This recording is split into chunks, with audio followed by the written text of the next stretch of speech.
We talk about Men in Black Alien Attack with its creator, Dave Cobb, as we celebrate 8 years of UUOP on episode 346 of the Unofficial Universal Orlando Podcast.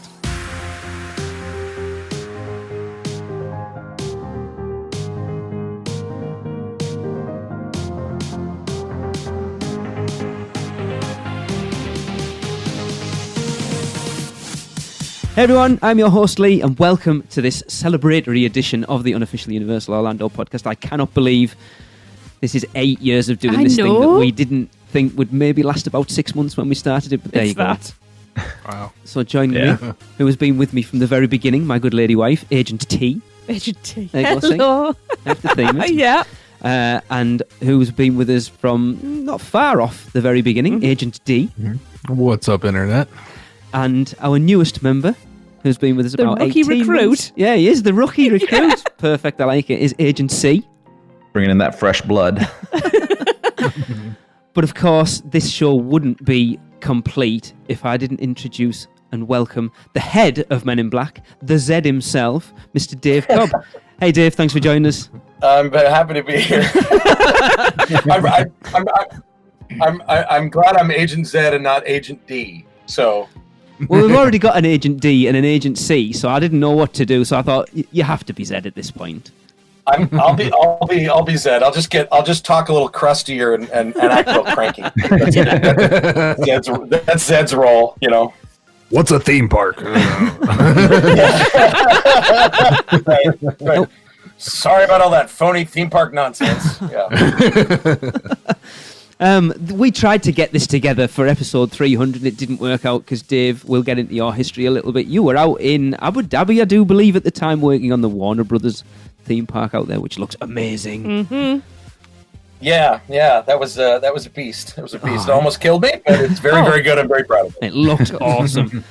But we thought, when it got around to 8 years, I thought the perfect thing was to get Dave on to talk about my favourite attraction, and Tracy's favourite mine, attraction. thank you. In the world at this point. I love it so much. So for those of you who aren't aware of our leader, Zed, this is Dave Cobb, Principal of Creative Development at Thinkwell. Dave, would you please tell our listeners a brief history of your role in the theme parks and some of the things that you've worked on? Sure. I mean, the first thing I always like to tell folks who are fans of Men in Black or the theme parks or things that I've worked on is I was one of you. I was a total theme park nerd growing up, and back pre-internet. Back in my day, we didn't have blogs and discussion boards. So I subscribed to various zines, and I would go to Disneyana conventions, and I just grew up like really obsessing with them like everybody else and finding every book I can on the topic. And one of the things that happened early on was right out of high school, one of my first day jobs was I got a job at Universal on the tour. And so I was a tour guide. Awesome. And sat on the trams and gave the tours 5, 6, 7 times a day. So I, got to know the inner workings of a movie studio and thought I wanted to work in the movie industry actually, and was on a path for that in terms of university, but ended up sort of falling into a different job there. After 5 or 6 years of tour guiding during the summer in between school, I saw a job posting for something and decided to go for it. And it turned out to be for Universal, what's now known as Universal Creative. At the time, it was called Universal Planning and Development. And it was, instead of working for, a year and a half and having a movie when you're done, which is the freelance work I had done very briefly in the movie industry, you work for, 2 or 3 years and you have a big building with something in it. And that appealed to me very much. And so, it was really right place, right time is how I got into the industry. But the training that I brought to it was from theater and film school, and frankly, working in a park and knowing, watching how a park operates was the best education, and watching how people react to things and being a fan of it and sort of putting all that together was the best education I could have had. Yeah. You think of theme parks, especially now, are very much theatrical events. And I mean, that's the thing that I love about theme parks more now. It's putting you in the middle of a sort of immersive, interactive experience. Yeah, so the guest has a role as well. Yes. So I'm with Thinkwell Group. I've been here for about going on 11 or 12 years. I've known the actual folks in the company for longer than that. They started in 2001. We've been around about 18 years, I think. 19, going on 19. Anyway, long story short, Thinkwell was created by, it was started by a former Universal Studios theme park guy, a former Disney theme park guy, and a former Cirque du Soleil guy. So you sort of put that in a blender, and that's kind of what we do. So I've known these guys since my days at Universal. Craig Hanna, who is our chief creative officer, was one of my bosses at Universal, and he was the one who I worked on the early concepts for Men in Black with before we went to the field to actually build it. So two of us here at Thinkwell worked on MIB from the very get-go. Yeah, people will recognize that name. We've had Craig on to talk about his work on Twister, actually. Yeah. Yep, absolutely. So Craig's been a coworker and a friend and a mentor and a boss and a collaborator for well over, 10 years just now, 11 years here just at Thinkwell, but for 20 years total. I've known him forever and ever. So Men in Black is one of our favorite things we've ever done together, actually. Aww. I know you guys, to sort of put it into context for people who are over here in the UK with us. Pretty sure you guys worked on the Warner Brothers Harry Potter studio too. Is that right? Yes, we did. So our firm did all the experience design and planning and layout and graphics and construction and lighting and video and all the entertainment components you see in the Making of Harry Potter tour, which we just opened a new expansion last week, actually, or no, this week, I think the 6th. The Gringotts Bank expansion. Our team is over there right now finishing that up. So we've been lucky to be able to add to that over the years too. We added the train and the Forbidden Forest, and so it's the gift that keeps giving in terms of a design for us. But it's just such a spectacular success for Warner Brothers there too. It's far too long since we haven't been since I think. Since just before the Hogwarts Express opened, and I'll be honest, that opening sort of montage scene, the way it opens out into the Great Hall. Oh my God, I was stood with a lump in my throat. I just, I'm glad. Craig will be very, very happy to hear that. That was one of his. Oh, blew us away. It was fantastic. I'm such a Potter nerd anyway, and anything that even remotely plucks at your emotions, that's me done. Oh yes, we all know that, Lee. I've seen people turn the corner at the model at the end, the big reveal of the model at the end, and literally just like fall to their knees and cry. Like it's a pilgrimage for people to go there to see all that. It is absolutely stunning. Yes. So Men in Black Alien Attack opened on April 14th, 2000 at Universal Studios, Florida. Can you take us back to the initial concept talks? Like, was it a case of having Men in Black as a theme and building the attraction around it? Or did the ride concept come first and then the Men in Black tie-in? Well, a number of things were at play at that time. So before I came on board, one of the things that, first of all, that plot of land where it is now, way back when, pre-IOA, was slated to be Jurassic Park. The Jurassic Park boat ride River Adventure from Hollywood was literally going to be sort of lifted in a slightly bigger form. It was actually supposed to go there first before it was put into Hollywood. And then they changed the strategy. They designed IOA where it was going to be a whole land. So for a long time, that was slated for JP.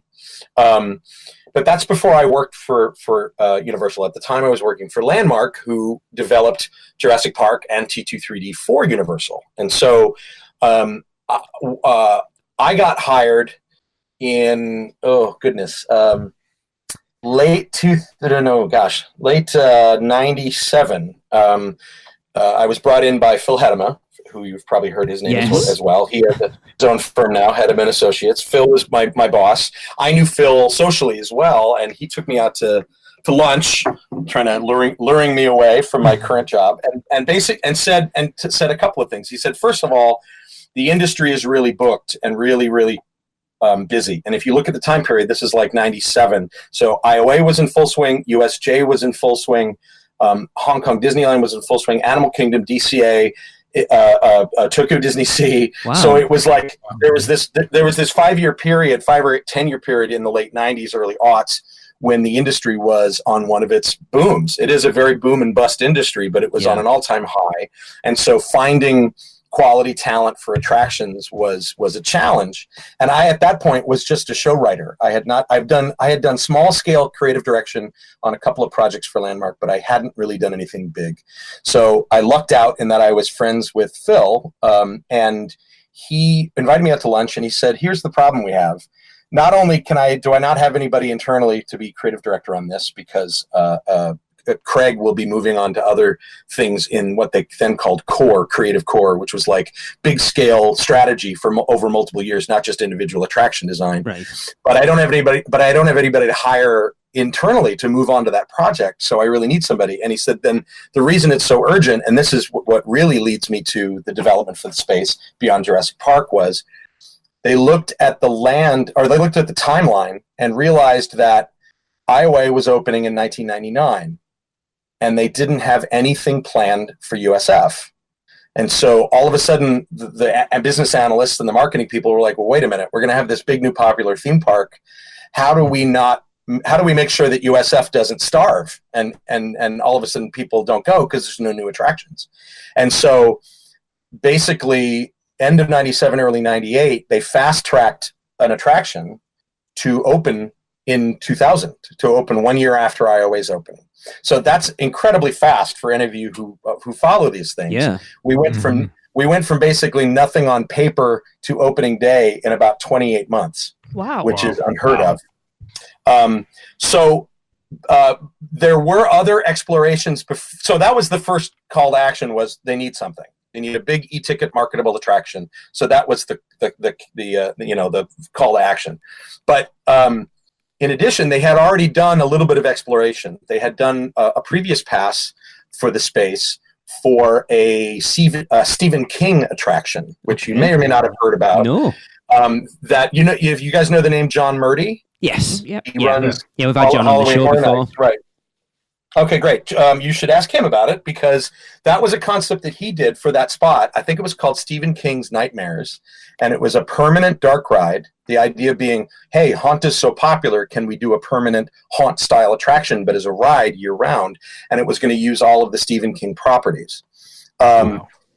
There was a full concept done. They sort of did some test marketing for it, and it didn't test very well. Like, it tested great with the Haunt audience, but Haunts are pretty specific audience, and if I'm going with my 6-year-old to see Barney, I'm not going to be interested in taking him on the Stephen King dark ride. No. So from a capital expenditure perspective, they're like, if we're going to spend money on a major new attraction, it has to be the widest audience possible. So unfortunately, that never happened. But it was the thing that Men in Black was gonna be until summer of '97, when Men in Black blew up in the movie theaters.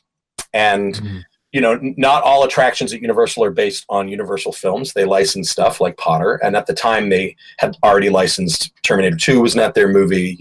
Twister was a co-production with Warner Brothers. So they were used to licensing other IP for their parks, and they went after that. And shortly after they got that deal, which was in summer of 97, right after that is when I got hired to come on and see it through. I mean, that's like we've always said, Universal seemed, if you look at how slow Disney seemed to move on building things and how quickly Universal do. You look at something like Diagon Alley, how quickly from Jaws closing to Diagon Alley opening for what is a huge land, for how much work they'll have had to do, is just scary. I mean, we talked about it a couple of weeks ago with just the Transformers ride, and the R&D had already been done for it, and it was already built out in Hollywood. But I think it was pretty much a year to the day from them demolishing that original building to Transformers opening is just phenomenal. Yeah. And you can thank Potter really for that. The success of Potter, which happened right around the sale to Comcast, is what made Comcast realize, oh, wait a minute, we can make money in these parks in years where our TV shows or movies aren't doing very well. Yeah, let's turn on that money hose and let's make some more attractions. Yeah. So that's when they really snapped it up. When Men in Black went into production, it was still kind of the Wild West in terms of Universal Creative. They had been established at that point because of IOA and USJ. But previously, before those projects, it was a much smaller. It wasn't the behemoth that takes on Imagineering like it is now. Yeah. And it was so it was a little more I would say even the biggest difference back then was it was probably a little more nimble and a little more agile, even compared to the speed at which they do things now. Yeah, which is good from a point of view of getting rides quickly in the park. I mean, you look, we've poked fun at it a lot. That it's like, how long did it take for Disney to announce Avatar to actual Pandora opening? It was like 6 or 7 years, I think. That's it was true, ridiculous. Yeah. Mm-hmm. Yeah. Yeah, it's Disney definitely is motivated by the the numbers that come into the park, and at that point the park was IOA was trending to do really well. We all know it sort of underperformed the first couple of years, but it certainly picked up after Potter, and so in a lot of ways MIB was the beginning of the sort of second wave of blockbuster attractions that had started with things like Kong and Back to the Future and Jaws. Yeah. And the major, I'd say, selling point of Men in Black, of course, is the interactivity of it.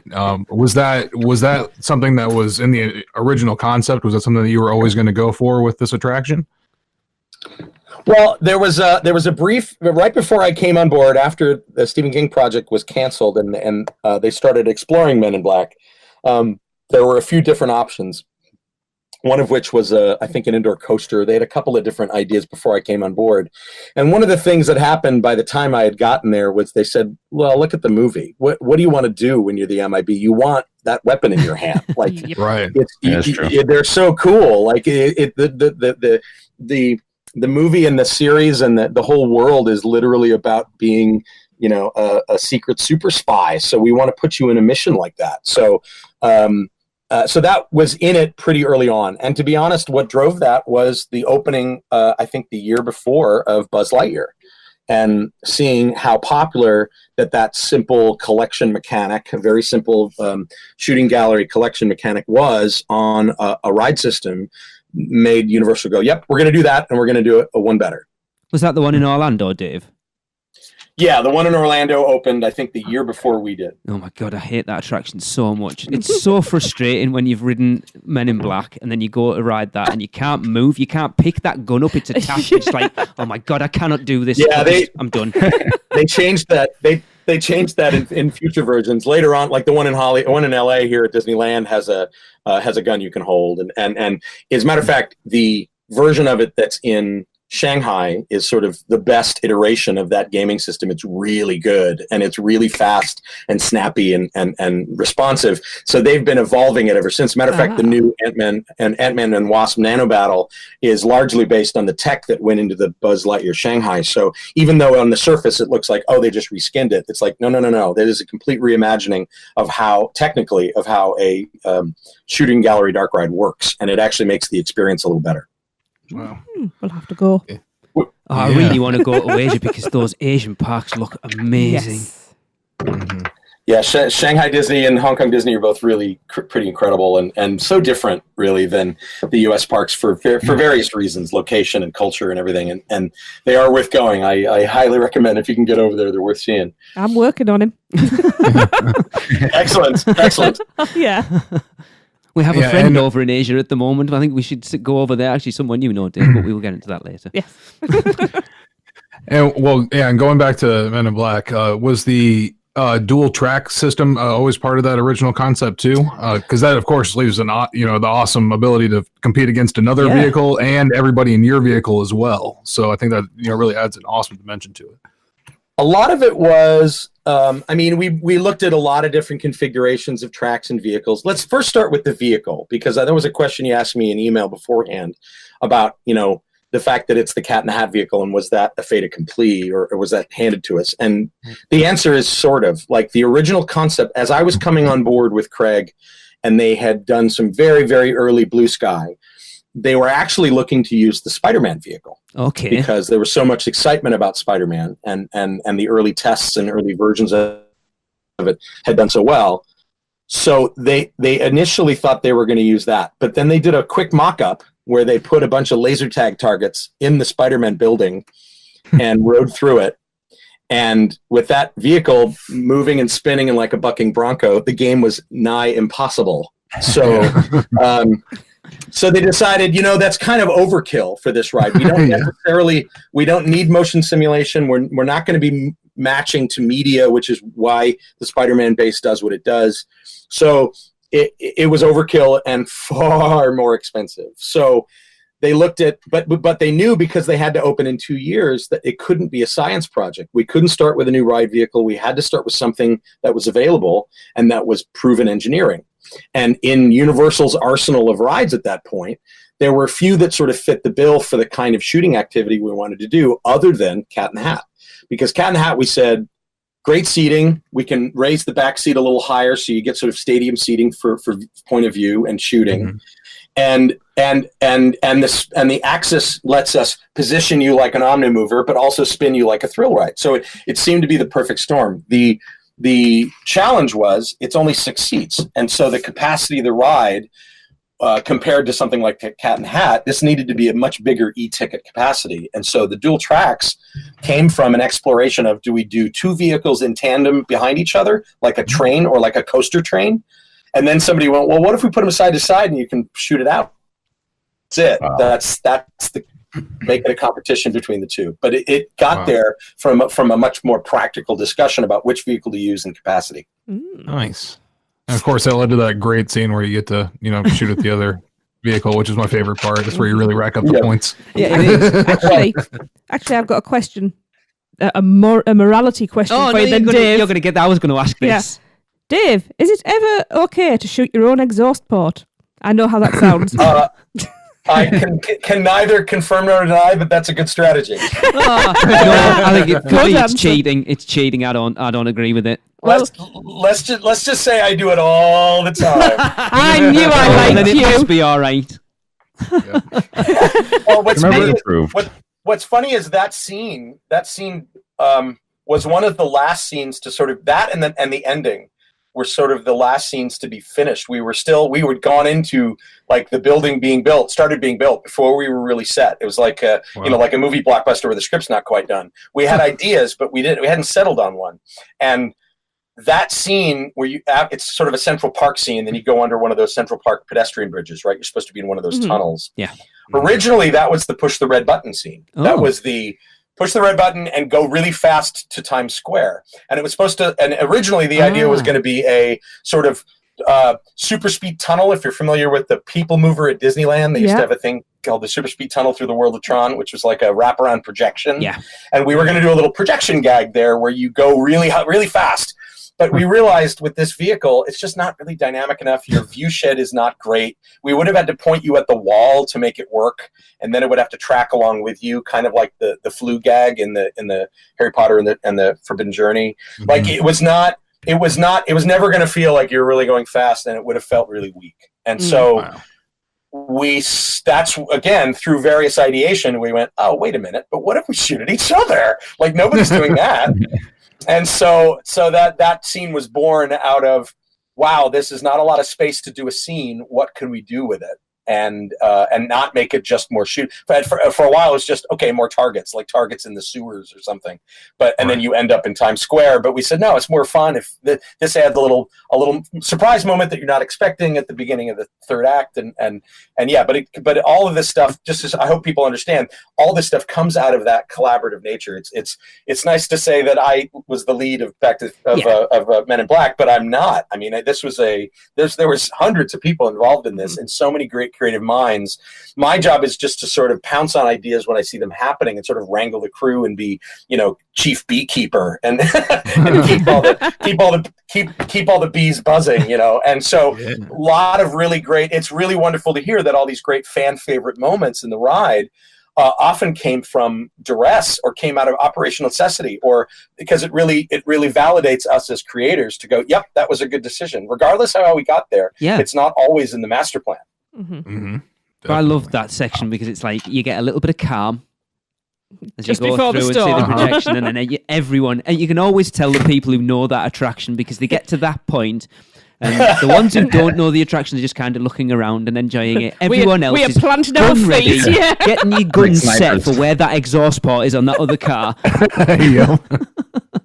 Oh yeah.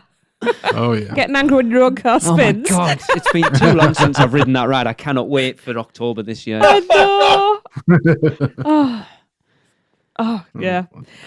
Did you get to work with any of the actors or director Barry Sonnenfeld when creating this attraction? We did work with Will, Awesome. and with Rip. Both of them were involved. Barry Sonnenfeld was not. Tommy Lee Jones was not available. But we filmed all of that pre-show here in Los Angeles with both Will Smith and Rip Torn. Will is exactly what you think he's going to be. He's charming and funny, and like he loved the script, but he brought, part of his contract was he brought his own writer, and he's like, "Do you mind if we punch this up?" I'm like, "No, of course, please." Yeah. Are you kidding? This is why I hired you. You're awesome. So he riffed on it, and a lot of the multiple endings at the end when he sort of compares the cars, that's a lot of ad lib and scripting from him, which was really fun on set to watch. Rip Torn was amazing, and with a mouth like a stevedore, and cursed every 5 words.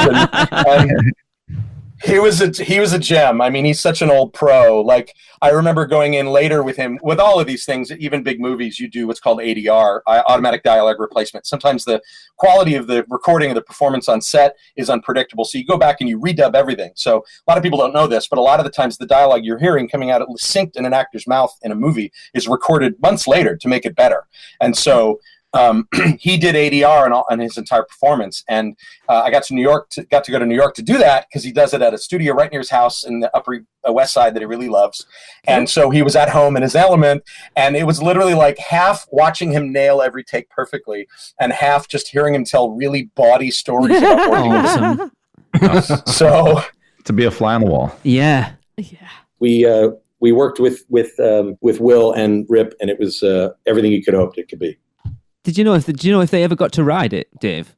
Opening day, I know that Will Smith was there, and he was awesome. And they brought a bunch of local school kids to ride with him, and it was like he brought in a local kids charity and gave out sunglasses to all the kids, and like he was super cool. So he was there. I don't remember. I think Rip was there for a hot minute. Like made an appearance, waved, and then went home. But I'm pretty sure I know Will wrote it because I wrote it with him, and he thought it was a blast. How was that? Whoa! Oh, it was great. It was great. He was super cool. You know, he's like I said, Will Smith is kind of exactly what you would hope he would be like. He's super approachable and funny and charming, and it's why he's a movie star, you know? Yeah. So it was a real great asset to have him as part of the attraction. It always lends that authenticity to these IP-based attractions if you can get the real folks. Yeah. Dave, tell me you got the ride photo. I did not, because it was not running on opening day. Oh, no. Got it. All right, then tell me you beat him. I did, but I let him down easy though. There's bragging rights forever. I'll beat Will Smith at his own game. At his own game, yeah, right. Cool. Right, we're going to take a quick break. And then we're going to take a quick break, and then we'll be back to talk some more Men in Black with Dave Cobb. If you guys are ready to go to Halloween Horror Nights or just a wonderful trip at Universal or anywhere, your team at Mouse and Muggle Travel Company would love to help you. So just send us an email to info@mouseandmuggle.com, and we'd be glad to help you go anywhere. Welcome back, everyone. We are here with Dave Cobb, one of the creative members, as we found out, of many hundreds, apparently, that worked on Men in Black Alien Attack. So we will continue on. Chris, I believe you want to talk about the queue line a little bit. Yeah. So obviously the queue line is, for MIB, is one of the most well-themed queues. I especially love the fake Universe and You presentation at the beginning. How much fun was it getting to play in the world of Men in Black when designing the queue and the attraction itself? Well, the fun / challenging / difficult part of the IP is setting an attraction in a world that's secret. And so initially we were going to take the inspiration from the movie.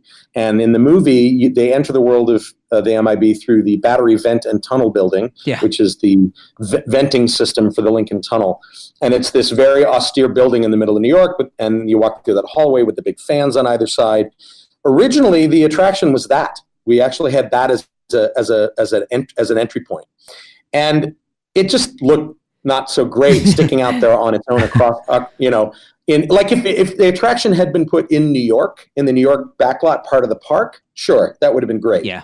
But that's not where we were. So we looked really long and hard at what the exterior could be. And it was all about a bookend. It had to be a setup and a punchline. It had to be the setup at the beginning, then the real ride where you ride Men in Black, and then you get flashy thinged, and at the end there's a punchline of you're back to this thing that you didn't know you weren't going on.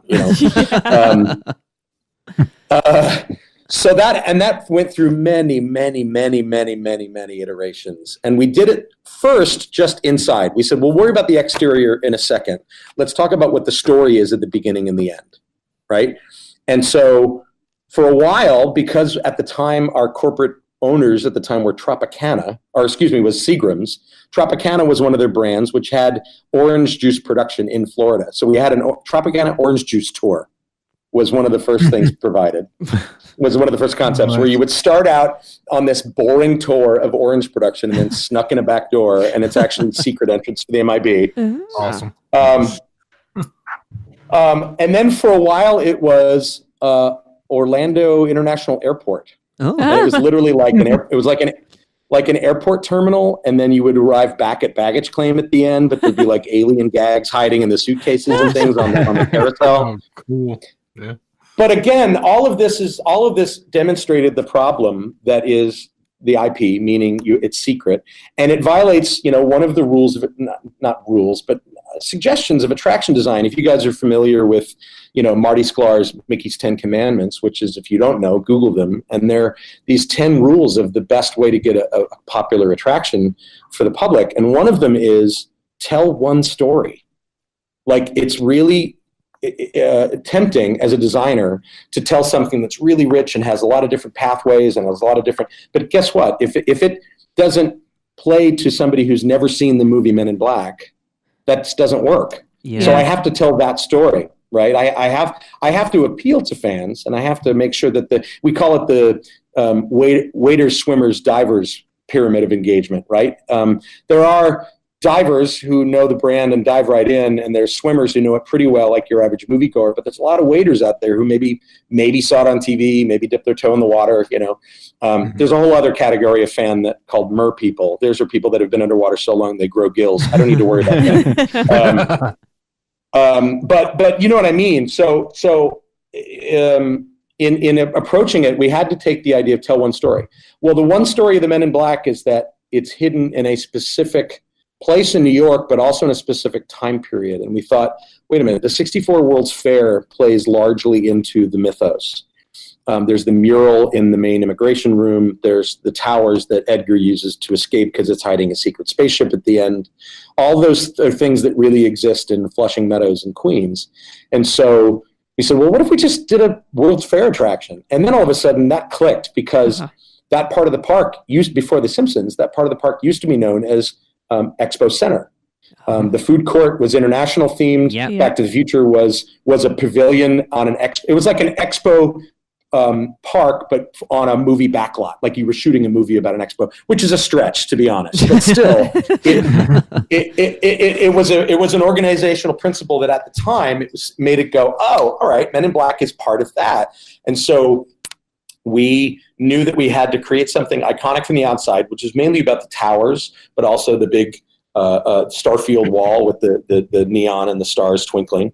And then that would set it up, and we'd have an introductory room that you see there now, which talks about this attraction that never was. And then that gives us that attraction to turn back to. And so, again, telling one story. What is Men in Black about? Men in Black is about, do aliens exist on Earth or in the galaxy?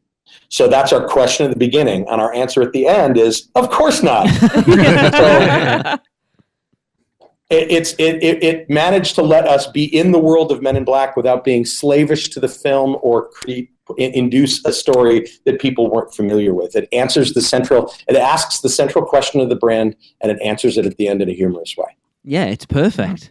It's so cool. Yeah. It's just, I love that intro because we've talked about it before, haven't we? I know, Darren, when we went last time, when we had our little mini meetup when we were there last time. So Dave, they do the team member comes out and he does his little spiel and he presses the button for the voiceover to come up, and then the idea is that he then appears when the elevator doors open, and that the team members don't always do that anymore now. So when that actually happens, I love when they do. Yeah. Awesome. I love when they do. It's so cool. And I love when in any attraction, even the ones I haven't worked on, I love when the team gets so enthusiastic about their role in the story. The skippers at Jaws used to do that. And the guys at MIB, within weeks of the thing opening, were doing their staff meetings every morning and taking meeting notes on MIB letterhead and using MIB jargon in their inner office conversations to each other. Like, they were so into it, and it made my inner nerd heart just really, really happy that they wanted to live in this world, Yeah. And while we're talking about the queue, there's a really unique thing with Men in Black that I don't think happens at any other attraction in the world, and that is that the immigration room is so popular and was themed so well that they started opening it up and allowing guests that know about it to go on a tour down there. Yes. So, do you know about this? And like, how do you feel about it? Yeah, I think it's great. I think it's unfortunate that there's not an entry sequence to that room that is more themed, because you're sort of coming through back of house always. Yeah. But, right. But if it makes for a good selfie, I think it's worth doing. Oh, yeah. I love it. And initially, the immigration room had a lot more going on. There were a lot more effects. There were some shadow gags. There were some more animatronics. The queue initially was going to go down through below and then come up to the upper level before you went to load. But again, all of that we didn't need. So it really became a space issue. So I'm sort of glad this space is getting used. The funny thing is, though, if you see the pictures from down below, like the bottom of the catwalks aren't even finished because nobody even sees them normally from the ride. So it's kind of junky looking. That's the part that I wish they would spend some money, Yeah, most people don't notice, but I do, right? Every photo I've ever seen, I'm like, oh. Well, hey, you can just put that in with the universal theming. You're going behind the scenes. Yeah. To see that. So you're seeing like a movie. That part of the studio. Yeah. So. Totally. I remember hearing a rumor, I don't know how true it is, for when it first opened, that was the team members' break room to sort of try and give it a bit of energy and make it feel like an actual Men in Black office, that they had the team members taking the breaks in there, but I don't know how true that is. They are encouraged to go out to the desks and have a seat and do like paperwork and stuff, which I think is hilarious. Yeah, that would be awesome. Because obviously, it's one of those cues as well that it invites people to try things out, because obviously the two door gags. I love that. The first time we rode that with our children, our youngest at the time was 5, and I made her, as a wonderful parent that I am, made her go and try the door with the air blast, and she herself when she tried that door handle. And you wonder why she's got trust issues. Yeah, right. Oh, my work here is done. That's perfect. It's just, as a father, you have to. Oh, yes. Yeah. Definitely. And speaking of those things like, Easter eggs in there, everyone knows of the 2 little Easter eggs that are hidden in the ride, namely Steven Spielberg and Frank the Pug. But are there any others that you guys hid that are maybe not as widely known? Well, the Spielberg one came about in a very funny way. As you guys probably know, Spielberg's a creative consultant to the parks. He's actually, and the way that works from a design perspective is when you get to a certain level of design with your concept, you actually have to go and take it to Steven. And so that was one of my jobs to do in concept. Was I had a meeting with Steven Spielberg at Amblin. And I had to bring the model and all the maquettes and the pitch boards, and I had 30 minutes scheduled with him. It turned into 90 because he's such a big nerd and big kid. It was one of the coolest. I mean, I could die happy after a meeting like that. But honestly, he was an incredibly giving guy for what his stature is. Do you know what I mean? Like, he was very present in the room. And he really listened very intently. Like, it's that rare level of talent that you don't know what he's going to be like, but he could be a big egotist. But what in reality, what he was he was very present. He was a collaborator. He was very much interested in what I had to say. So as a young designer, it was one of the best early lessons I ever had in sort of being confident about pitching. And so, but we showed him that alien gag, and it was just a guy on the bench, and he literally just glanced at it and went, "Hey, make that me." And we're like, "Oh." And you're like, "Yes, sir." Yes, sir, Mr. Spielberg, sir. So that's how that one happened. And Frank the Pug was an easy. Frank the Pug was an easy one because he's such a fan favorite in the movie, so we wanted to give him a little fan service. There's a couple of small things. I mean, if you look on the instructional video, the Doofus and Do-Right video, in the weapons room, which, by the way, if for the international visitors who may not understand that joke, that goes back to a magazine for kids here in the U.S. called Highlights for Children. That was like you'd find it in like the doctor's office and the dentist office, and it was like stories and puzzles and games, and it was it's published from like the 40s through the 80s, and anybody of a certain age, meaning old guy like me, in the U.S. In the U.S. grew up with these things, and so there was a thing in Highlights for Children called Goofus and Gallant, and you can look it up because people have scanned these things, and they're basically they were little comic strip parables about manners for kids. Don't be a goofus, be a gallant, basically. And so immediately when we started talking about the ride film, that's the first thing I went to was that. and it went to things like, the old Disney Man in Space shorts and that sort of, educational film strips that you'd see in the 70s and 80s when, so that's where that came from. But there's one little hidden bit in that if you look at the other passengers on board the ride vehicle that are all sort of cartoon abstractions of people, you'll see one guy in a Hawaiian shirt with a beard. I know where this is going. Who looks a lot like me. That is so cool. And I had nothing to do with that. That's one of those things where the artist showed me the storyboard for it, and it was at one drawing. And then by the time we got to final animation production, they threw me in there, and I went, "Wait, is that me?" And they all laughed. And so I said, "All right, we can keep it. It's fine." The photos in that room too, the photos of the agents, like the different graduating years, those have changed over the years, and I think those have become a place for actual employees to get recognized. Okay. But when the attraction opened, the running gag was I was in like 5 of the for like 3 of the photos, like I failed, like I got zapped and went through the program again multiple times. But they're not in there anymore at all. There's certain things like, the windows on Main Street in Disney are a lot of old designers. So there's names and things in Times Square that are just middle and last names of some employees and things. It's pretty light. There's one that I put in that's really tiny. That is a billboard for a lager called Rainbow Bear Lager, and that's because I'm queer and I'm a hirsute bearded fellow, which in the gay community is called a bear, and so. We knew we needed like hundreds of products in Times Square, so we just started throwing out ideas. And so I sketched up one, Rainbow Bear Lager, and it looks like it's some like craft brew basically, but it's so up in the dark, no one can see it. What else? Well, that's real. Yeah, now you'll look for it. Yeah, absolutely, definitely. No, that's about it. I mean, it's one of those properties where it's so much about visual puns and jokes that all of our energy went into that more than anything. We didn't have to get out our creative frustrations because, man, it was such a gratifying project to work on in terms of humor, right? It was just that there were, what do we have in there? 120 target or animated characters, something like 300 targets. I forget the number. Well, I started with 500 gags. I started with drawings and drawings and drawings and drawings and drawings, thousands and thousands of gags that we had to sort of narrow down. And so there was not an absence of creativity or cool ideas on the project overall. Wow. Yeah, and with the schedule that you had, I can't imagine there was a lot of lulling, like hanging around going, oh, what can we throw in here? Yeah.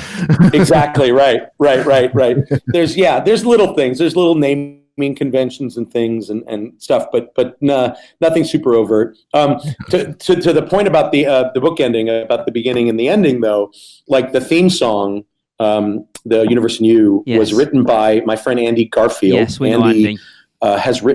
Wrote for a couple of my attractions at the Warner Brothers Park. He did stuff for me at Paramount Parks, King's Dominion's Tomb Raider, Firefall. He did the music for that. But he was a theme park nerd just like me that I met in theme park fandom, literally at Disneyland, while he was a composition student at USC, and we've been friends ever since. And so he came on board to do the music for me for that. And one of his teachers, this is something that a lot of fans don't know, one of his teachers at USC was Buddy Baker. Well, Buddy Baker supervised all of the music for Disney for the parks from the 50s through the 70s. Wow. So he did like Great Big Beautiful Tomorrow. Like, he didn't write it, but he was the music supervisor and arranger for that. And so Andy wrote it in that flavor and then went to Buddy's office with the tape and said, I have something I want to play for you. And he played it for Buddy Baker, and Buddy had this huge smile on his face. He's like, you're ripping me off. And Andy was like, that's the best feedback I could have gotten, because that's exactly what we were going for. But he loved it. He was really flattered by the homage. The lyrics for that were written by me and our document controller for the ride, the guy who supervised all the documentation for all the construction and everything, a guy named Tim Bernardi, who it actually still works in the industry in Orlando. But he was a wiseacre who had a good sense of humor, and so he helped me work out a lot of the lyrics for that as well. Oh, that's great. Awesome. So out of the hundreds of ideas, were there any personal nods or other hidden details that you wanted to include but you couldn't, or they had to be cut for budgetary reasons? That's a good question. I wanted there was stuff that was inside the bug, like when you get swallowed by the big bug at the end. Uh-huh. There was a much more scenic environment in there of, like, goo and alien stomach and mouth, and there's a big uvula hanging from the ceiling that's a target and stuff. But again, it turned out into a space problem. If you really stop shooting and just look around you during that spinning sequence, it is a very tight squeeze, and there was just no room for any scenery because of the spin envelope and reach envelope of the vehicles. So we decided, you know what, there is sort of an indication of the inside of its mouth in sort of a black texture, but that's all. And that the idea is that the large scale steam and LN2 effect that dumps on top of you there is supposed to sort of obscure your vision. That's rather hit or miss because of temperature and whether or not it's, being maintained properly. But that was a gag that I was very sad to see go. But a lot of that, the reason that got so small was, again, figuring out the ending. And we knew that the multiple endings, in addition to side-by-side tracks, the multiple endings was what was going to elevate us above something like Buzz Lightyear. This was literally like, how do we make this better than Buzz Lightyear? And multiple endings was one of the things we talked about. And so actual branching tracks is expensive. Track switches are expensive. They take up a lot of space. So the minute we figured out this idea that it's just using the vehicle index and simple scrim gags, you get three endings. You get a blank hallway, you get the coach, or you get the Taylor. And when we figured the size out, and that came very late in the process. So when we figured that all out and finally got it into the track layout, it was like, wow, we have a very, very small spot for the inside of the bug. So let's make that more about the spin and confusion and thrill. And then poof, you're back at headquarters already. So the way it works is, imagine on either side of the vehicle track is a proscenium with black scrim in front of it. If we downlight that scrim from the front, and it's a repeated pattern of lights that just suggests a blank hallway, and all you see is the sign at the end that gives you your 3-scale ranking, which is Galaxy Defender, Cosmically Average, or Bug Bait. So that's the loser ending gets Bug Bait and gets just looking forward from down the hallway. Okay. The middle ending, Cosmically Average, is a giant alien coach, and it's a big map of New York, and he's got X's and O's on it like a football coach. And he's saying, you zig when you should have zagged. Try again. Oh, yeah. And he's basically giving you pointers. And then the big ending, we're like, well, if you succeed, you get the suit, right? Yeah. That's how this works. And so, but how do we give you the suit but then take it away was the problem, because we're not really going to give it to you. So we have it open up with that angelic choir, like in this with this big steam opening, this metal cylinder, and it's hovering there, and it looks amazing. And then these, tendrils come out from the sides, and it's this alien with glasses over his nose and a measuring tape and scissors, and he's like, oh, it'll be ready next Wednesday. Like you've arrived too earlier. And by the way, that's my voice doing him. Awesome. And that's, again, by happenstance. Like, we had it recorded in the scratch track. Everybody liked it, so why pay for somebody else? It wasn't named talent, so it didn't matter. That happens all the time in attractions, where it's like, oh, yeah, you, come over here. Say something to this microphone. That's great. That's my default response to my girlfriend for anything, basically. It'll be ready next Wednesday. It's that's how we got to the three different endings, was just realizing that the pivot of the vehicle was a powerful directional tool and then just very, very simple theatrical lighting. Awesome. So cool. Yeah. Was this your first time you had worked on a shooter attraction? It was. I mean, I'm a lifelong gamer. I've had every video game console since the Atari 2600 in 1977 when I was 7 years old. I still have most of them to this day, which are mostly cluttering up my office at home. But so I'm a lifelong gamer, and I wouldn't say now I'm a hardcore gamer anymore, because now when I get on, I try Fortnite, and there's a bunch of 14-year-olds who kick my ass. So it's not fun. Yeah. So it's no fun for me anymore. But I come from that culture of I really love what they represent in terms of individual accomplishment, group accomplishment, and competition. And so that's one of the reasons I got the job, was Phil's opening salvo to me at lunch that was years before when we first met was, so do you play video games? And I went, do I? And so, and one of my proudest moments of that, and I have to find it somewhere online, but there was an article done in Game Pro magazine at the time, which was a video game magazine. I have so many in the shelves. They came and did a piece on Men in Black that is hard to find. If you can find it, it's a really good article written by a guy named Dan Amrich, who is a known fan and video game writer. He wrote for Game Pro for a long time. So now he's got his own internet stuff. But they sent him out on like a reconnaissance mission. Like, we don't know if this is worth writing an article for, but it looks like a video game. It smells like a video game. Let's go do it. And he showed up, and the advertising people said, hey, can you go do an interview with this guy? And we ended up spending 2 days in the park together and just nerding out, because he was a big old nerd like me. Awesome. And and so that was really gratifying. That article made me the most happy of all the press we got, because it sort of nailed what we were going for, which is I wanted to do my whole goal in this ride personally, like my secret goal on the way in when I got the job was, Universal doesn't have its own Haunted Mansion. Yeah. I want to make the Haunted Mansion. And I want to honor the people that did all the sight gags and Haunted Mansion and Pirates, and do all those little details that you only see the 10th or 20th time you ride. That was my goal. My personal goal was like, Universal up until now has always been a big monkey or a big shark, but never like a lot of figures and a lot of different characters and the freedom to do a lot of different design. And so that was my personal goal. My second one was, as a gamer, I want to make sure there's enough in here for me to get something out of, even if I'm not a novice. Like, it has to be easy enough and accessible enough to a novice to, grandma and your 5-year-old brother need to be able to play too. But there's got to be enough challenge in there for me as a hardcore gamer, and acknowledge that my effort is paid off.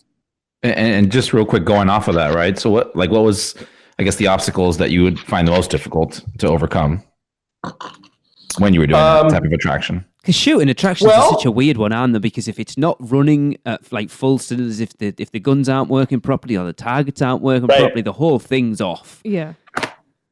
Right. And the hardware alone and just the wear and tear on the guns it's an ongoing thing. And I think they do a pretty great job with that. I think the bigger issue for us was the thrill component, because for a while there were 5 or 6 moments, and you can, if you're a fan that knows the ride, you can go through the ride very easily and identify where these happen based on the characters. There were 5 or 6 moments where it was an alien that if you shot them if you didn't shoot them in time, they would shoot you and your vehicle would like do a quick skid or a full spin. Mm-hmm. And so we tried to make it so that the thrill of the ride was different based on your game. But in playtesting, 5-6 months out before we opened, we realized if you're really good at the game, your ride really sucks because you just don't spin. Like we had people going through it going, where was the thrill? I saw you. Yeah. I thought this was supposed to spin. And then we look at their score and they're like, oh, that's because you hit everything, So we realized, that was a big thing that changed. We realized really early on that like the first big spin, which is the smoke blast alien on the right track and the pawn shop alien on the left track, right there at the first turn, right after the crash spaceship, those two were what we call a hard spin. Meaning those spins happen no matter what, and they're the first big spin of the ride to telegraph to you, oh, the aliens shoot back. Oh, excuse me. Oh, shoot, the aliens shoot back.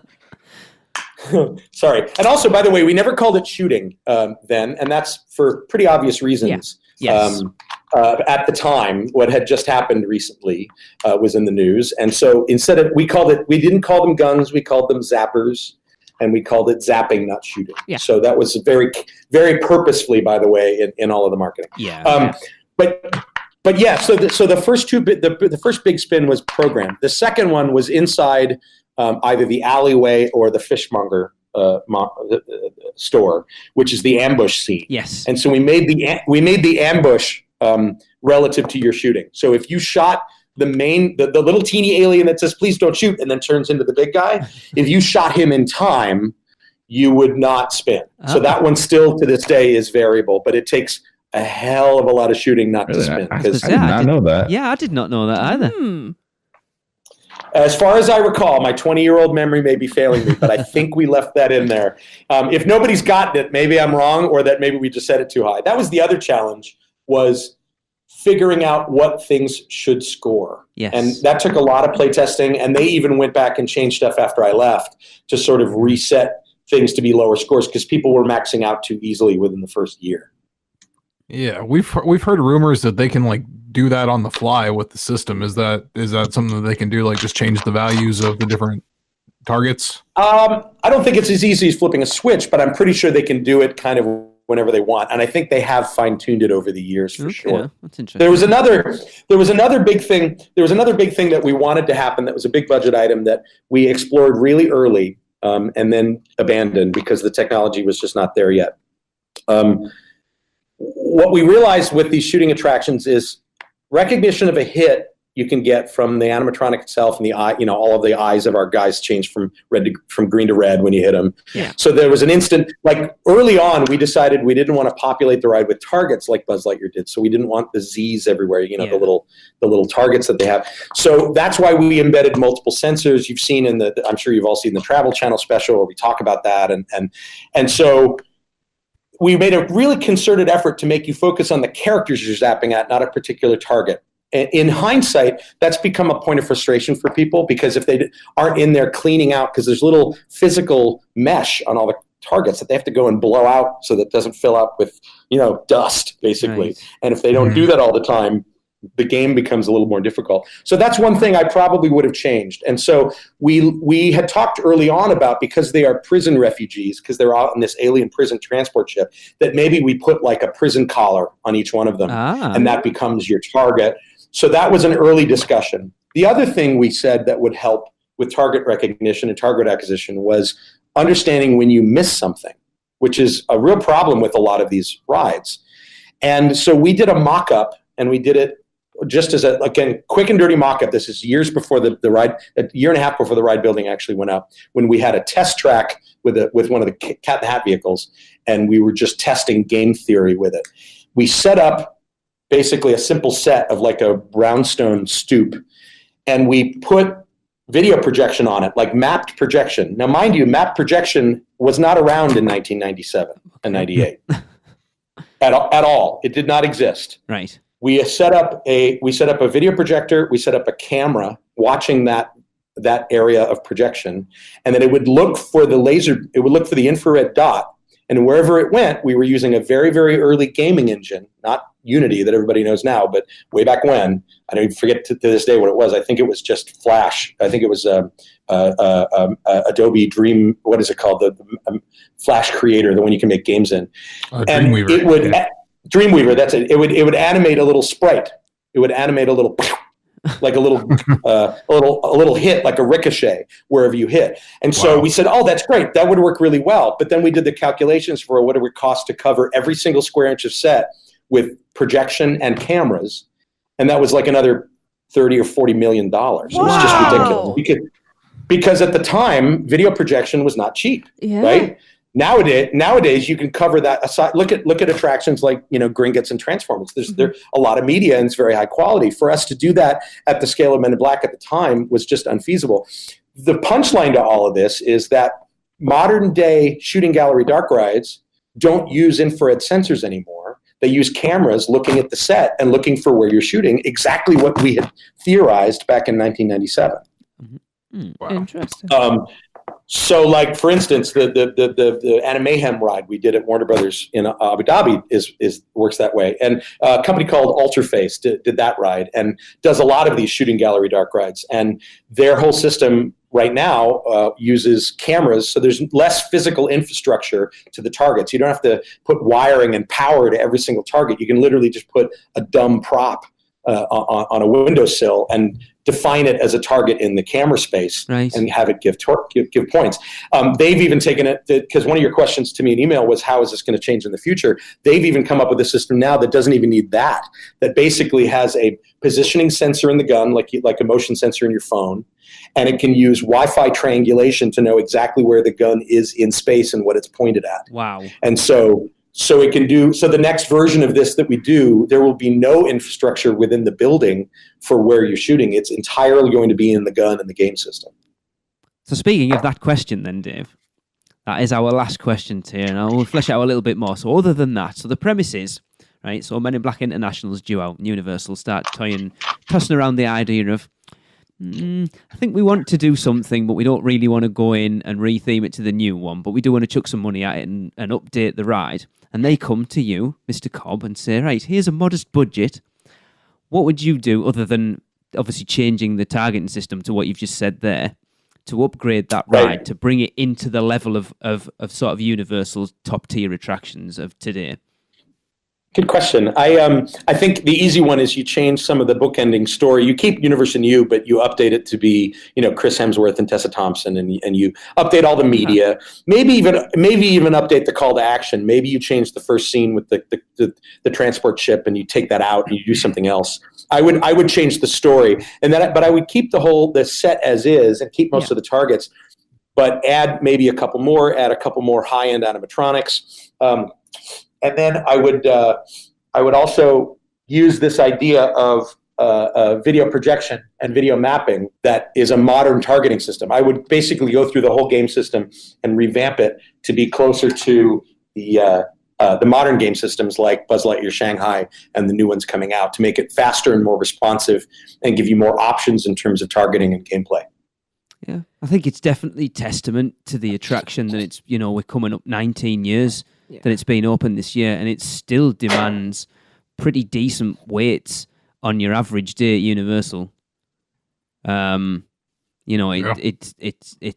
definitely not in one of those sort of bottom tier attractions where on a quiet day it's quiet, like 5 or 10 minutes away. It's still relatively busy every day. Mm-hmm.